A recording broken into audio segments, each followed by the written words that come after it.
time. It's At some future time. It's a 10-year period of implementation, Your Honor. This is the sixth year. Yes, Your Honor. So you have not started with the programs yet. Because according to you, the excess funds may be devoted for other purposes. Because anyway, the timeline is 10 years. No, Your Honor, there is no inconsistency because as we speak, PhilHealth has been increasing its benefit packages even before Special Provision 1D came into effect. And more so, after that provision, special provision, was enacted as part of the unprogrammed appropriations. Yes, Mr. We have seen a Solicitor slew of benefit increases over the past several months, Your Honor. Several months, not only. Several months only. But when PhilHealth is required to do it, from the time it has been created under UHCA. That is very true, Your Honor, Yes. but this is a matter which is reserved to the Board of Directors of PhilHealth. Yes. This is a management A thing. management and a business judgment. But then, the judgment of PhilHealth to disburse its funds is limited by Section 11. That reserve funds, as it is named, is reserved. And cannot be subject to the discretion of PhilHealth to be used for another purpose. Utos ni Marcos yan di ba? Dinidepensahan ni Minardo Guevara, Solicitor General, abogado ng government. Dinipensahan last year ni Ralph Recto. So, sino nag-utos sa PhilHealth na gawin niyang transfer na yan? We are referring, Your Honor, to the excess over the reserve fund. Yes, but the excess is also subject to the provision of Section 11. And Section 11 mentions the purposes for which this excess should have been used. Yes, Your Honor. Let me discuss the second purpose, which is to reduce the contributions of the members. In our opinion, Your Honor, that is something that PhilHealth itself. To the DOF, the funds to be remitted to the National Treasury will finance urgent national projects. In Annex A of your compliance, dated para sa tulay? Reserve fund ng PhilHealth para sa tulay? 2024, pages 1 to 4, the OSG enumerated some of these projects, including routine maintenance of national roads, the Panay-Guimaras-Negros Island Bridges, or the PGN Bridges project, and payment of right-of-way. These are all construction projects, Mr. Solicitor General. Construction projects na hindi unrelated sa healthcare. Kinukuha niyo yung pera para sa healthcare, para sa project na ano ba naman yan?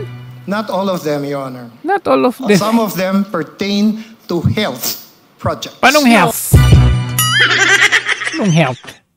Wala na ang subsidy tapos sabihin mong health dyan? I'm talking about the routine maintenance of national roads, the PGN Bridges project, and payment of right-of-way. Correct? In a sense, they are ordinary expenses. They expenditures. pertain to construction projects of the government. Construction. Correct. Infrastructure. Yes. You can call it that. Infrastructure. Anong pinagkaiba? Construction, infrastructure, malayong-malayo sa healthcare. Structure projects. Alright. With respect to the PGN Bridges project, per DBM's budget of expenditures and source of financing Grabe, FY no? 2024 report. Oo, yan, no? The May evidence. PGN Bridges project appears to be fully funded by the Export-Import Bank of Korea in the amount of 174.49 billion plus. What? Is there an urgency to transfer Oh. the PhilHealth funds when the project is already fully funded? Funded na pala eh. Ba't pa kayo nagpa-transfer ng pera ng PhilHealth sa National Treasury? Niloloko nyo talagang taong bayan. Your Honor, this is a matter really of delving into the wisdom of the legislature in Ngayon ipapasa mo sa House.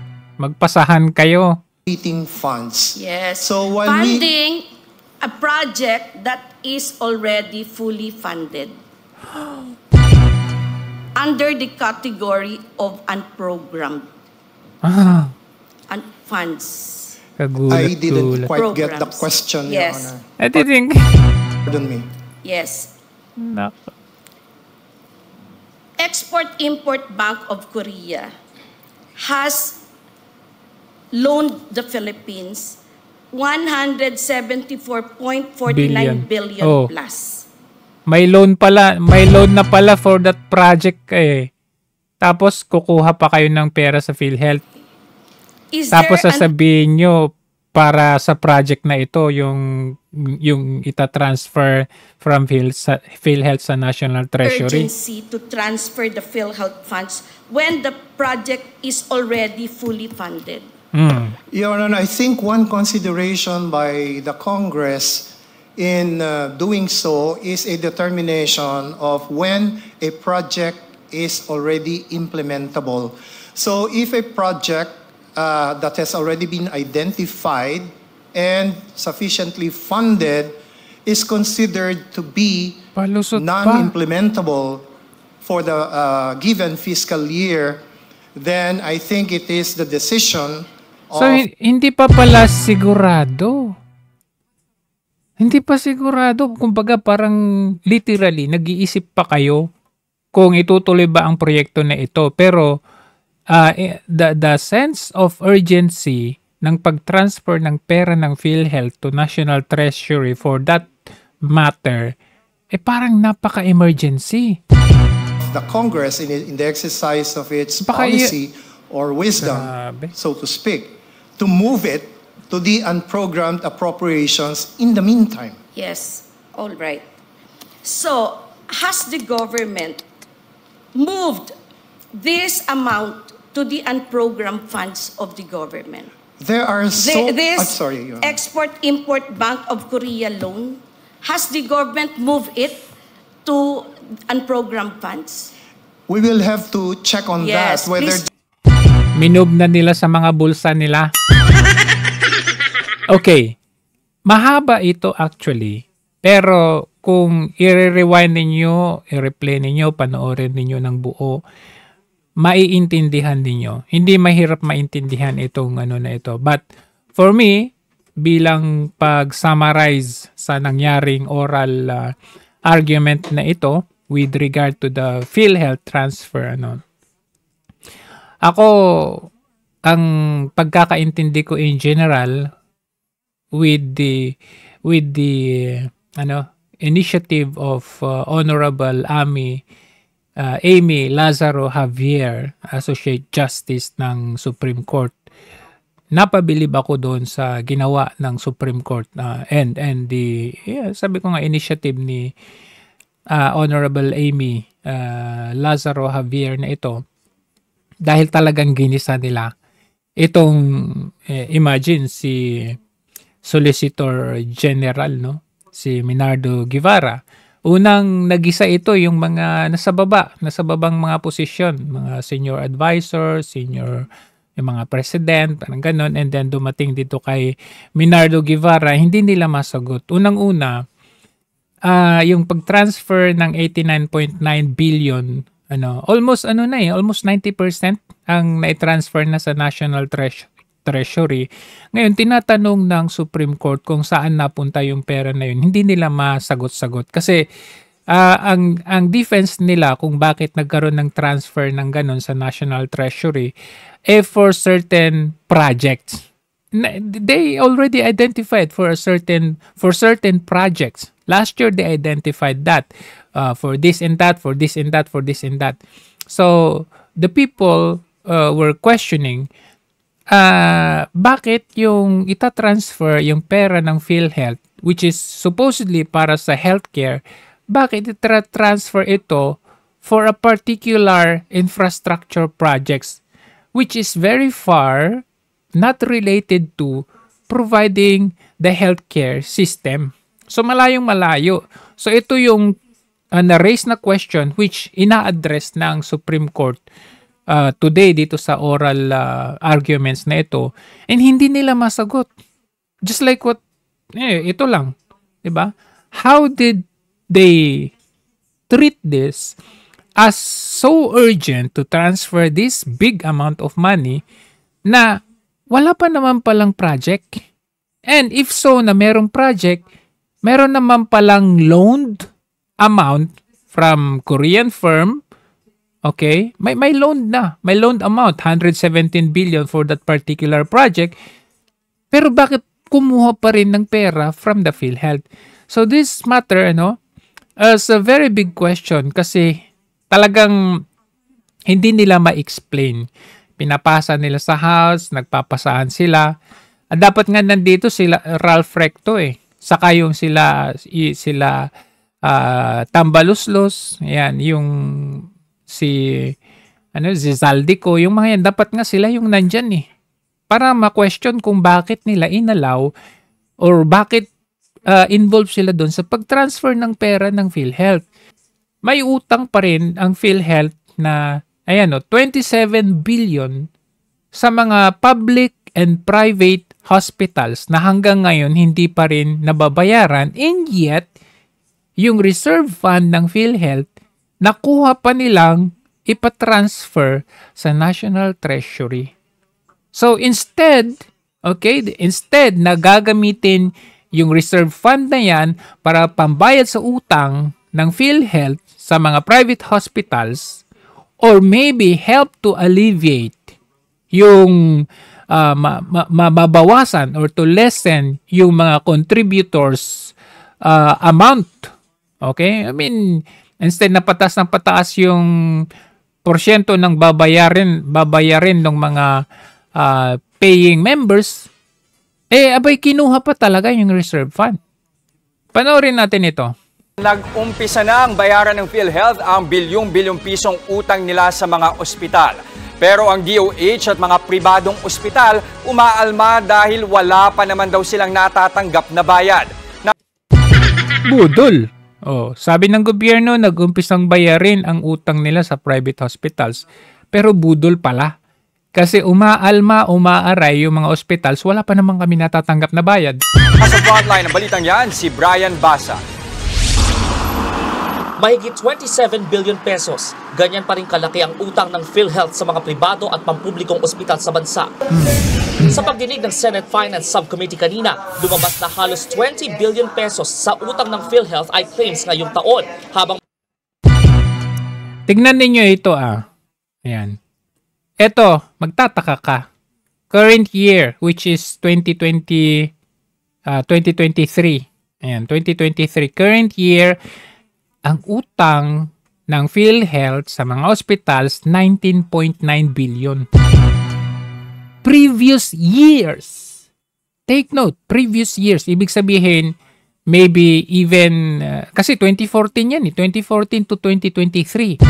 So, ibig sabihin, panahon ni Pinoy at panahon ni Duterte, combined 7.2 billion ang utang ng PhilHealth. Ewan ko kung sino yung mas marami dyan, panahon ni Pinoy or panahon ni Duterte.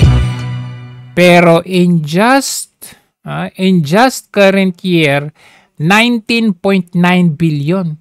So pag plus mo yung 19.9 billion, ito 19.9 billion, Marcos administration to. Isang taon. My goodness. Guys, isang taon ang utang ng PhilHealth, 20 billion ka mo na. So kung i-plus mo yung 19.9 billion plus 7.2 billion for the previous years. 27.2 billion. You could imagine isang taon 19.9 billion. Grabe ka, Marcos. Mahigit 7 bilyong piso naman ang nakabinbin na mula pa noong 2014. Bagay na matagal na raw sinisingil ng Private Hospitals Association of the Philippines dahil aabot sa 10 hanggang 15 bilyong piso na ang utang ng PhilHealth sa mga ospital nila. Diba? Tapos, ito yung iba, ano nila sa atin. Nasa Korte Suprema ang zero subsidy ng PhilHealth sa ilalim po ng 2025 national budget. Samantala, pinagpatuloy na po ng Supreme Court ang ikalawang araw ng oral arguments sa mga petisyon kontra sa pagsoli ng halos 70 bilyong pisong sobrang pondo ng PhilHealth sa National Treasury. Moira Encina Cruz sa balitang yan.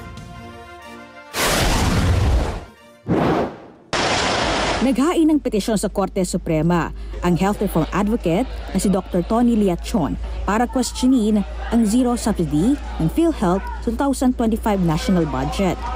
Ayon kay Liachon, labag sa saligang batas, syntax law at sa universal healthcare law ang di paglalaan ng subsidiya sa PhilHealth.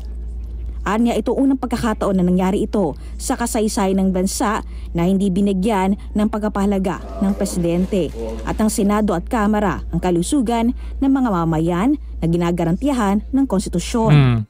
Ngayon, si President Bongbong Marcos bilang Pangulo, hindi niya pinondohan yan, bagkus siniro niya. So paano ho ngayon matutupad yung adhikain ng Universal Healthcare Law na mag-i-increase ka ng benepisyo at mabawasan ang premium rate natin percento ng ating GDP. Yun na nga yung mahirap eh. Kanina sa oral arguments, tinanong ng SC itong mga nasa PhilHealth at DOF, no? Tinanong sila, so saan kayo kukuha ng pondo ngayon? Or saan kayo kumukuha ng pondo? Hindi nila masagot. Ang sabi nila, kukuha tayo doon sa national government, which includes the subsidy. Diba hindi nga binigyan na zero budget nga sa subsidy? So ngayon, saan na nila kukunin? Alam nyo ba, yung kita ng PhilHealth from 2020, 2021, 2022, 3 years na kita na nasa reserve fund. Yun ang ginalaw. Yun ang ginalaw ng Marcos administration. Ang kakapal ng pagmumukha, ginalaw nila yung kita o reserve fund ng 2020, 2021, 2022, panoorin ninyo itong oral arguments na ito. Maiintindihan ninyo. No? So, kinuha nila yung 89.9 billion, hindi lahat kasi naibalik or napigilan yung about, ewan ko kung ilan yon. Pero, may utang na nga, okay, may previous utang na nga, tapos wala namang project, pero kinuha yung pera, at wala namang napuntahan. So, yun yung kina-question natin. So, to further, okay, panoorin natin itong summarized report ng oral argument. Meron pang deficit. May deficit ang PhilHealth na 816 billion, pero sa halip na tulungan ang PhilHealth na ma-cope, okay, or mabayaran, or mapunan yung deficit, abay, kinukuhanan pa tayo. Ito, 60 billion. Nakuha nila. Arguments kanina, kinwestiyon ng Korte Suprema ang pag-remit ng PhilHealth ng 60 billion pesos sa national government kahit may utang pa ito. Nakatutok si Mark Salazar. Hindi ko talaga ma-imagine yung kapal ng mukha ng administration na ito. Paano pala pag walang ganitong investigation, they keep on saying confidential funds Sara Duterte 125 million. But they billion to trillion ang Sumentro ang Korte Suprema sa lagay ng pananalapi ng PhilHealth para masagot ang tanong, bakit nag-remit ito ng 60 billion pesos sa national government kung may mga utang pa? Si Associate Justice Amy Lazaro Javier ang humimay sa isyong ito. Has PhilHealth paid all the recorded and recognized claims? Your Honor, before it transferred the funds to the Treasury. Oh, simple ng tanong Your Honor, in a certain cut-off date, Your Honor, definitely hindi ho natin mababayaran lahat. Hindi natin mababayaran lahat. 60 billion? Yung 27, yung utang is 27.2 billion, 60 billion na-transfer ninyo sa National Treasury na walang kahirap-hirap? Not all were paid, and yet you transferred the funds already. Exactly. Sa 2021 financial statement ng PhilHealth na inaudit ng COA, 1.16 trillion pesos pa ang bayarin ng PhilHealth sa mga benepisyo, habang 347 billion lang ang asset nito. Ibig sabihin, mahigit 816 billion pesos ang deficit ng PhilHealth. Sabi ng adverse opinion ng COA, hindi sinunod ng PhilHealth ang tamang accounting standard at malamang na mas malaki pa ang deficit nila. Financial statements do not present fairly the financial position of PhilHealth. In short, the negative equity of PhilHealth may be way more than 816 billion. Grabe, no? Pesos. Laki. Even if you double up your assets, they're not enough to pay off your liabilities. Unti-unti namang bumaba ang deficit hanggang sa 26 billion pesos na lang noong 2022.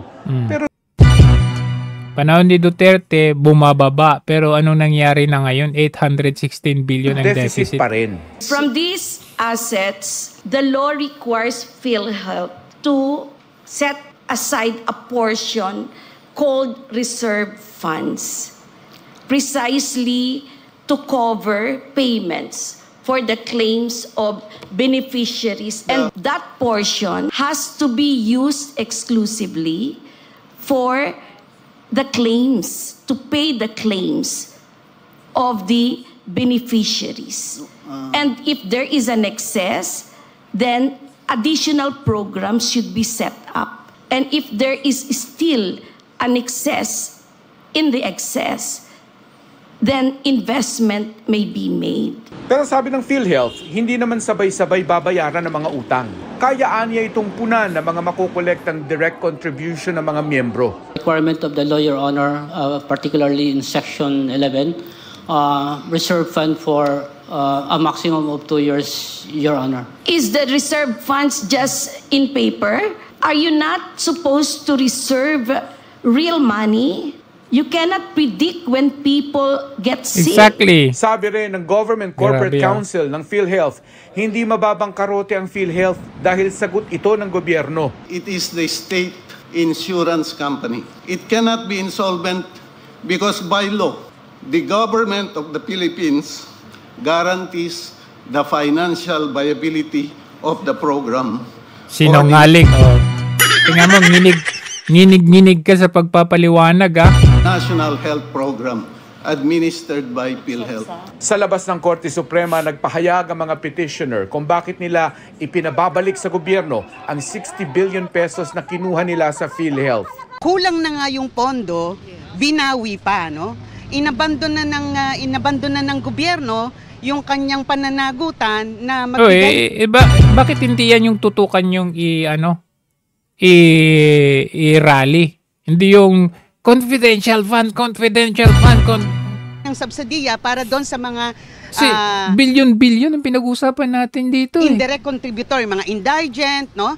At ipinapapasan ngayon doon sa mga kontribusyon ng mga manggagawa. Malinaw po na hindi sapat ang pondo ng PhilHealth para... Alam mo, Shelo Magno, ilid mo kaya yung mga tao na yan na ang kondinahin ay yung presidente. Pag naging presidente si Vice President Sara Duterte, wala kayong magiging problema na ganito.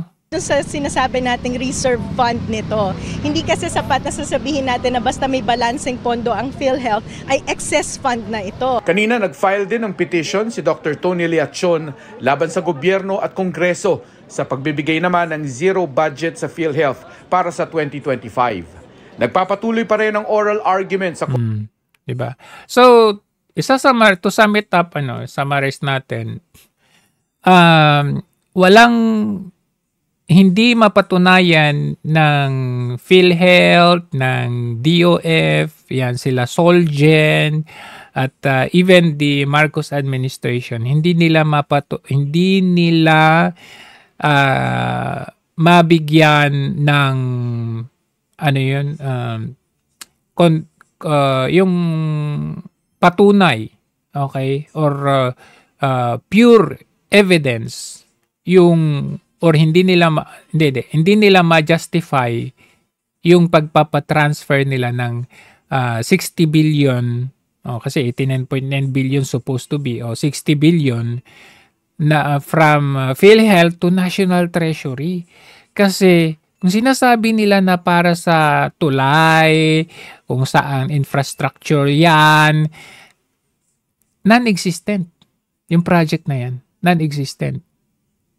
And instead na pambayad ng utang, anong ginawa? Pinatransfer sa National Treasury. The question now there is, nasaan yung 60 billion? It's a very big question. Kaya ang ginagawa ng Marcos administration, kaya pinapasa ni Marcos Jr. yung burden na ito, yan kila Solgen, ay yung mga nasa DOF, nandyan sa PhilHealth, pinapasa na sila yung sumagot when in fact talagang galing ito or utos ito ng mismong presidente. Wala naman ng iba eh. Wala nang iba. Hindi ito gagawin ng ahensya na ito kung walang utos ng Marcos Jr. na in administration na ito. So ngayon, ang question there is, sino ba ang dapat na ma-impeach? Si Sara Duterte na Vice President na ang inaakusa sa kanya ay 125 million confidential funds transferred from the Office of the President, or mismong itong presidente na ito kung saan kaliwat kanan, hindi lang ng PhilHealth na 60 billion, meron ding transfer soon, baka maimbestigahan din yan ng Supreme Court, yung transferred 115 billion from the PDIC para daw sa infrastructures. Loko-lokong gobyerno ito.